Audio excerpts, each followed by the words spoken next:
A história da região extremo-oeste de Santa Catarina foi moldada por sucessivas correntes migratórias de descendentes de italianos, alemães, poloneses e caboclos, que contribuíram para formar essa rica diversidade de tradições. Embora já tenha se passado anos, a contribuição dessas etnias deixou marcas profundas no cotidiano e na economia do nosso município. E hoje, gratos pela herança generosa que deu origem às suas famílias, muitos descendentes dessas etnias deram continuidade a essas histórias e prosseguem cultivando a tradição de seus pais e avós.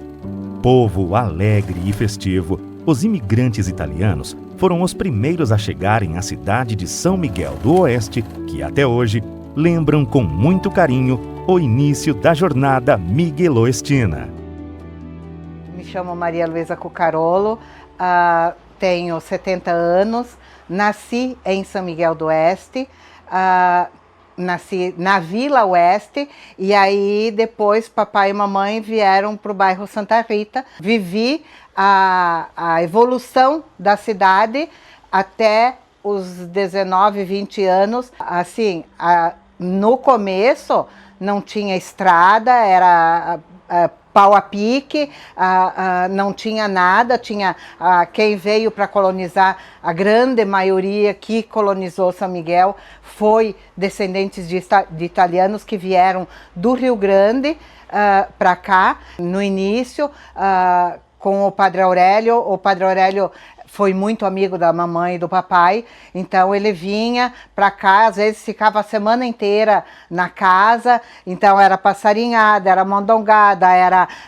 macarronada, tudo que se relacionava à comida, ele vinha e ficava, porque aí às vezes ele fazia o roteiro dele e chegava aqui de burro, de cavalo, e com a batina, na época usavam batina, com a batina toda suja, a bombacha suja e coisa, a mamãe lavava, deixava tudo em ordem para ele. E como tinha um pátio grande na frente do mercado, da bodega, então os acontecimentos todos eram aqui, porque não existia igreja, não existia nada. Então, que nem nas primeiras festas para construir a capela, para tudo, era tudo feito aqui em casa. Mas os costumes da família italiana ainda permanecem na família. De comida, era tudo feito em casa, não tinha nada comprado. E as reuniões em família, que até hoje permanecem. Isso, a cultura italiana tem muito de se reunir para comer e a reunião da família. Sobre a cultura italiana no desenvolvimento da Vila Oeste, o fato dos italianos ter isso de agregar as coisas no âmbito familiar, isso eles levaram para a comunidade. Se você for ver a matriz, por exemplo, a gruta, tudo que saiu de São Miguel tem as etnias, todas as etnias têm um grande legado ali para alavancar a cidade. As indústrias que vieram, as coisas, tudo que eu acho que veio para São Miguel, todas as etnias, inclusive a nossa, a italiana, teve uma participação grande, mas muito grande, para o desenvolvimento de São Miguel. Tudo isso eu acho que ajudou a desenvolver a Vila Oeste, que hoje se tornou a São Miguel do Oeste. Por meio da preservação de valores, do canto, da dança, da gastronomia, da realização de eventos, características únicas, a etnia alemã ainda se mantém viva e faz parte do cotidiano da população que aqui reside. Eu tinha 2 aninhos quando o pai veio morar para cá. São Miguel do Oeste não tinha nada, não. Nem igreja não tinha nada. Estrada de chão, assim, tudo só assim, uma estradinha, né? E poucas casas tinha, hospital não tinha. E os médicos vinham, algum médico de fora, atendia em umas casas, assim, os primeiros anos. Eu me lembro muito daquele tempo lá, Era muito sofrido, o pai e a mãe lá. Tinha que serar tudo assim, uma cera, né? Pau lá, árvore. para fazer um lugarzinho assim, era muito sofrido tudo. Ele trabalhava muito na roça, meu pai. A mãe, daí ela trabalhava em casa, mas também ia na roça também. Enquanto que nós estávamos assim muito pequenos, ela ficava em casa, depois não. Daí ela ajudava na roça também. Naquela época o meu pai plantava só milho e feijão preto e soja, ele plantava só naquela época mais, assim, outras coisas não, né? Daí para vender. Daí depois ele começou a criar porco também lá, aí compraram uns porquinhos, criaram, galinha também. Os vizinhos que moravam já antes lá eram muito unidos lá, sempre. Quando tinha que ir, porque a estrada não tinha nada, né? E daí então eles pegavam os vizinhos, entre vizinhos, e abriam uma estradinha, né? Mas era só para passar cavalo e carroça, né? Passava ali. E daí era só uns trilhinhos, assim, no meio tinha ainda fez mato até. E daí os vizinhos de novo se reuniam para roçar também, para deixar um pouco mais limpo, né? Para passar, para as crianças ir na aula também, né? E era longe para ir na aula, 3 quilômetros estava para nós ir na aula. E o pior ainda era tudo assim italiano, né? Assim, brasileiro, né? Vamos dizer. Assim. E daí eu não entendia nada, sabia só falar alemão. Como é que tu vai aprender na escola se tu não sabe nada, não entende o que o professor diz, né? Daí isso foi muito difícil para nós. Sempre falava tudo alemão, tudo. Eu e a minha irmã falamos ainda um pouco em alemão. Só o Ayrton, o mais velho, sabe falar um pouquinho. Daí minha mãe fazia daí uma fornada de cuca, daí quando ela sabia que eles vinham lá, né? E daí, quando estava tudo lá festejando, né? Daí ela vinha lá com uma bandejona de cuca e passava para as pessoas tudo. Ela estava cuca, né? Assim daí. Mas era sempre uma família alegre, todo mundo lá. Até os vizinhos lá em redor, tudo assim. E o pai e a mãe, eles muitas vezes, quando depois, mais anos depois, né? Daí vinha os tradoristas para abrir a estrada um pouco, aí já tinha trator, coisa. Daí a mãe fazia comida para eles vinham lá, almoçavam, até de noite pousavam lá na casa do pai. Daí a mãe fazia tudo para eles lá. Fazia às vezes um risotão. Eu me lembro muito da minha mãe que fazia aquelas cucas boas que ela fazia. Daí ela fazia assim, eles tinham pera bastante, pêssego, daí ela botava isso dentro. A mãe fazia torta boa, ela fazia torta boa. Só que eu não aprendi a fazer aquelas tortas que nem ela fazia. Não conseguia aprender. Daí ela tinha a receita lá do lado, daí ela dizia assim, raspuda, ela dizia que era uma xícara de manteiga, né? E assim por diante daí. Outra etnia que deixou fortes contribuições na formação da região foi a polonesa. Genoveva Kożorowski é uma das descendentes de poloneses que fala, canta, lê, escreve e traduz a língua polonesa e repassa às suas gerações para que essa riqueza seja preservada.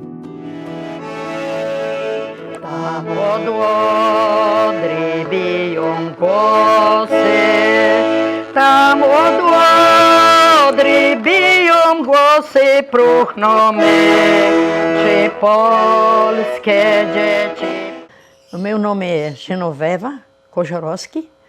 Fui casada com Edmundo Kożorowski, em memória. E eu estou com 88 anos, com muito orgulho por ser polonesa, porque eu sou polonesa pura. O meu avô, o pai do meu pai, veio fugido da guerra. Com 12 anos ele veio para o Brasil. Tá? Então, o pai e a mãe sempre contam como é que era a tristeza, eles fugiram da guerra, né? São Miguel, quando eu vim no ano 80, então São Miguel já estava bem desenvolvido. Então, o que estava precário é o nosso bairro, mas assim, da cidade estava normal, era quase suficiente para ser atendida por alguma coisa, né? Tinha médico, tá? E o nosso bairro, então, não tinha nada, não tinha nem capela, e para as rezas a gente rezava nas casas, e assim, tinha já moradores, bastante, até era apelidado, como é que era, bairro São Jorge, porque foi o padre Alpídio Magrin, que era vigário, e ele achou que sempre tinha bastante gente humilde lá nos barracos, aqui tudo, daí ele apelidou, que ele disse que São Jorge é protetor dos pobres. E ele deu esse nome, bairro São Jorge, E a nossa capela foi da capela da igreja da paróquia, que era velha de madeira, daí a paróquia cedeu essa madeira. Daí nós construímos a capela. Ah, sim, bastante, e gostam muito de rezar. E são devotos, assim. O meu pai e a minha mãe transmitiam dos meus avós para eles, e eles depois transmitiam tudo para nós, né? No tempo da guerra. Que triste que era, né? Porque os poloneses ficaram aniquilados no tempo da Segunda Guerra Mundial por Hitler, né? Então, era na véspera de Natal, eles se reuniram e foram lá. Sempre a Nossa Senhora Częstochowa, que é em português, é Nossa Senhora Montes Claros. Eles tinham o quadro, eles só caminhavam com aquele quadro e imploravam, rezavam para ela dar um jeito para eles não morrer de fome.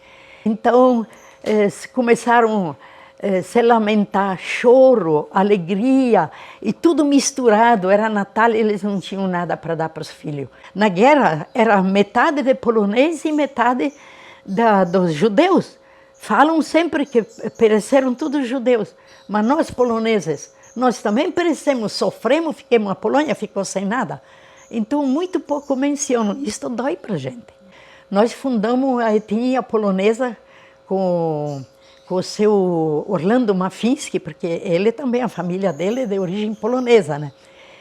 Então, organizamos fazer o grupo de poloneses, porque lá na minha terra, lá era uma comunidade puro polonês, lá tinha. Então, eu comecei a lembrar as comidas típicas que faziam, os cantos, o vestuário, a dança, era muito bonito. Comecemos a se organizar e foi fundada essa etnia polonesa.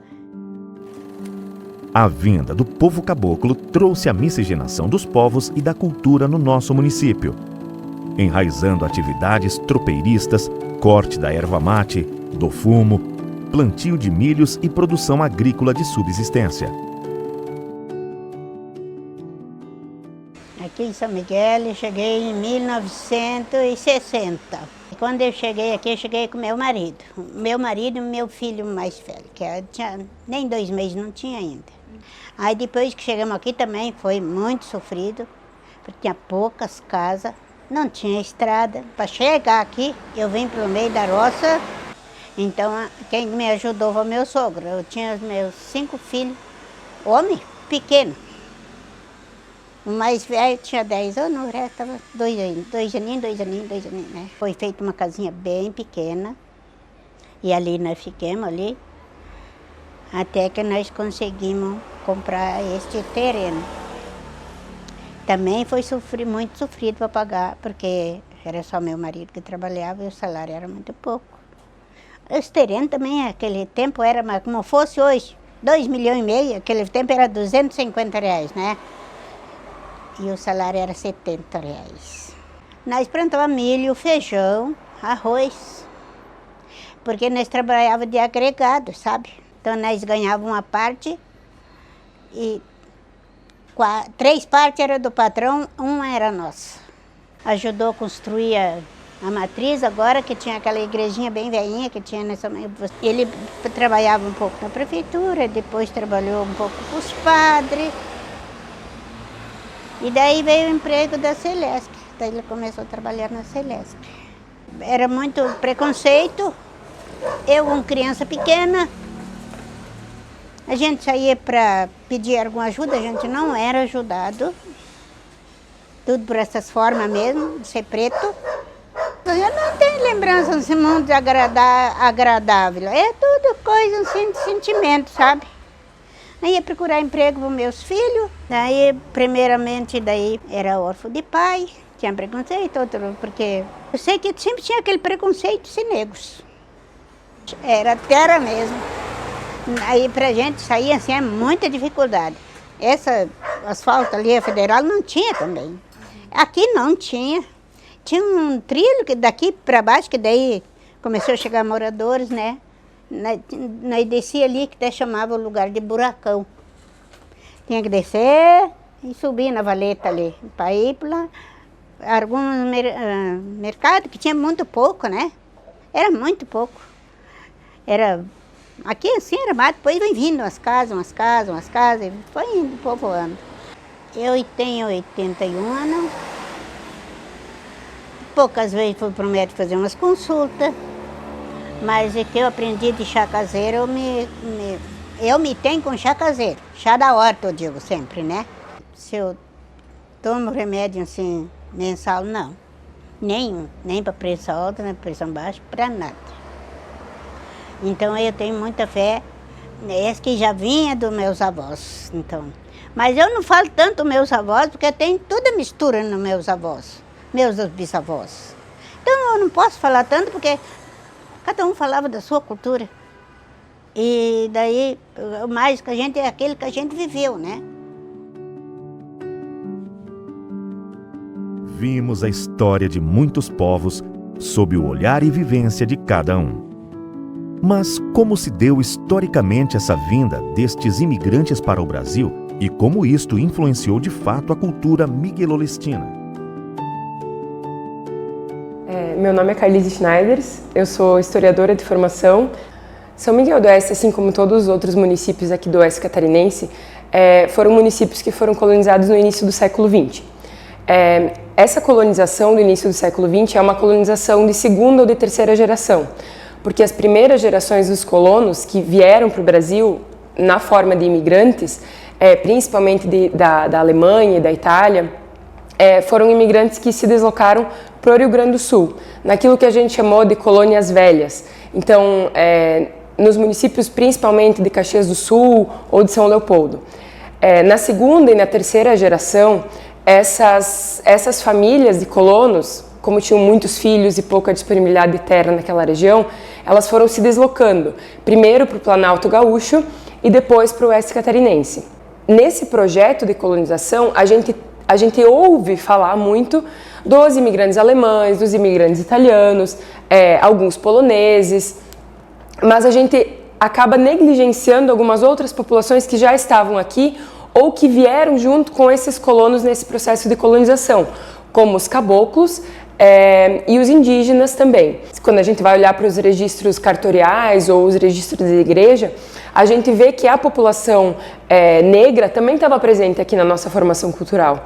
Mas como o discurso hegemônico não abarca essas populações, a gente pouco ouve falar deles. A história da colonização para o Oeste Catarinense, ela é primordial, justamente porque é ela que vai desenhar a nossa região do jeito que ela é hoje. Uma região majoritariamente agrícola, uma região que ainda preserva traços culturais, de língua, de cultura, de dança, de música, dessas populações que vêm da Europa ali no século XIX, início do século XX, e acaba negligenciando um pouco essas outras populações que já estavam aqui ou que vêm para cá junto desse processo. Hoje a gente percebe que na nossa região, na nossa cidade, a gente já tem uma gama maior de celebrações da diversidade. Mas ao longo do tempo, a gente percebe que as construções identitárias são muito importantes não só para preservar e para celebrar, mas também para gerar uma consciência histórica nessas novas gerações que vêm chegando. E tentar linkar todas essas formas culturais, porque a cultura ela não é um fenômeno que acontece de forma isolada. A cultura é sempre um fenômeno que vai fazer uma mixagem entre aquilo que já existe e aquilo que está chegando. Este foi um breve recorte da rica contribuição que essas etnias deixaram para a formação cultural de nosso município. São valores cultivados no cotidiano. Histórias de pessoas que ainda se emocionam ao recordar da infância e que não medem esforços para perpetuarem suas tradições.